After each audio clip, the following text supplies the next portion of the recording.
I spent a sleepless night in the Ammarin bedouin camp under the Big Dipper, and I saw 7 shooting stars, all going north through the handle of the Big Dipper, like a signal from the heavens. From Michael and Gabriel, as I had recently discovered, these stars are identified with the Ark Angels of the Ark of the Covenant in ancient Israelite lore. We were blessed to be able to sleep in an open outdoor cave. Normally there are up to 100 people in the Ammarin Bedouin camp, but we arrived just before the peak season, and so we had a camp to ourselves and we were able to sleep under the stars. I woke up early enough in the morning to get out my mini iPad and browse my favourite book that had inspired this journey in the first place.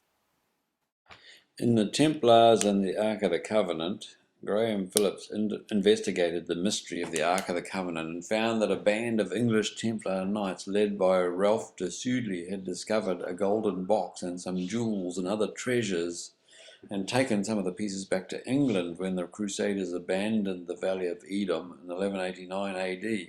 This was why the main feature that carved into Jebel Madhbah was this amazing building known as the Treasury, although now it's becoming apparent that this was the initiation place of a Zoroastrian priesthood for several hundred years under the reign of the great Persian Empire started by Cyrus the Great. These Zoroastrians worshipped the sun god Mithra and did their initiation ceremonies in caves like the one underneath the treasury. Earlier still, in the 1300s BC, it was the place where Moses had met the burning bush when he was minding his father-in-law's sheep, living as a Bedouin. The voice spoke to him and told him to take off his shoes because he was on holy ground. Moses asked the voice's name. "I am that I am," said the voice. This then was the same place that Moses and Aaron, now thought by many to be the pharaohs Tuthmosis IV and Akhenaten, pharaohs of the 18th dynasty, led the 12 tribes of Israel in the Exodus. Then it was known as the Valley of Edom, and it was populated by the descendants of the 12 dukes of Edom, sons of Ezer, known as the people of the Lord. This was also the place where Moses gave the instructions to Bezalel the goldsmith to build the Ark of the Covenant, as the Lord would manifest on the mercy seat between the wings of the Ark Angels.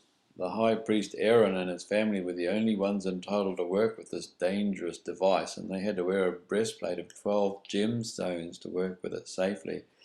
The other thing that Graham Phillips discovered was that the top of Jebel Madhbah was made out of Aaronite sandstone, the only stone apart from carnelian granite that has the property of putting out balls of fire known as geoplasma. No wonder the top of the mountain was on fire. On his amazing detective quest, Graham Phillips then discovered that Ralph de Sudley and his group of Templar knights had taken their treasures back to England and hidden them, but left the clues in some mysterious murals in a chapel in the Burton Dasset Hills. Some of these treasures had been discovered by a man named Jacob Cove Jones, who was rudely dismissed by establishment scientists. Therefore, he had hidden the treasures back in the surrounding countryside and left the clues in his own stained glass epiphany window. Graham Phillips and his 2 friends, Graham and Jody Russell, then deciphered the window and followed the clues to find 3 gemstones hidden in the surrounding countryside, according to the clues in the window. These were then found to be the 3 bottom stones of the breastplate of Aaron, and when analysed, these stones were indeed found to originate from the Middle East. The knowledge of which stars were represented by the archangels Michael and Gabriel then allowed them to decipher the original mural, and at the end of the day they found a tablet of Aaronite sandstone with some mysterious markings carved on it.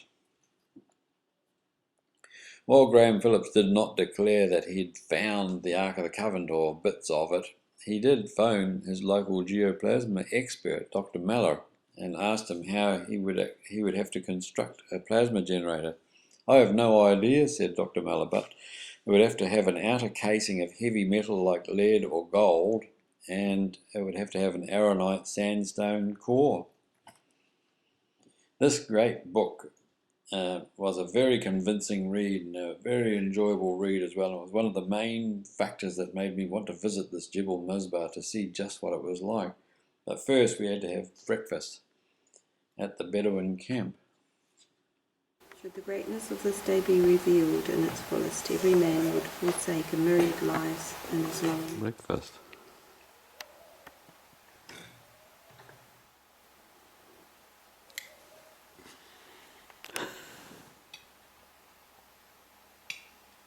Nice.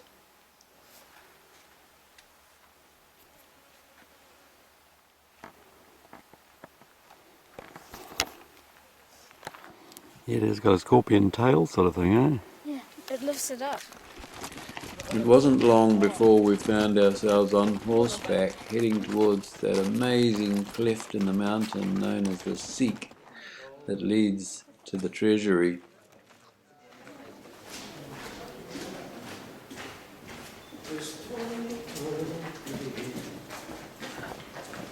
Cheese without bread. Or bread without cheese.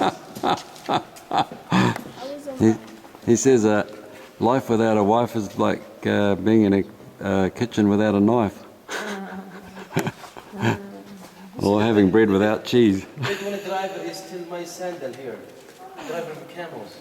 See the camel here? Ah, See yeah. the foot here? So this is the driver here. You know, this is this camel facing this direction. When caravan come, it's the way it's been opened. It's easy to cross to through. Wow.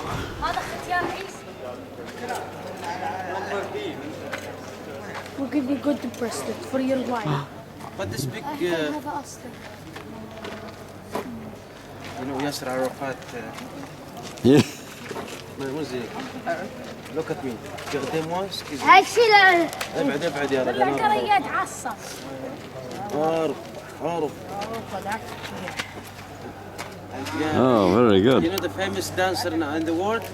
No, who's that? Yasser Arafat. You know when he talk?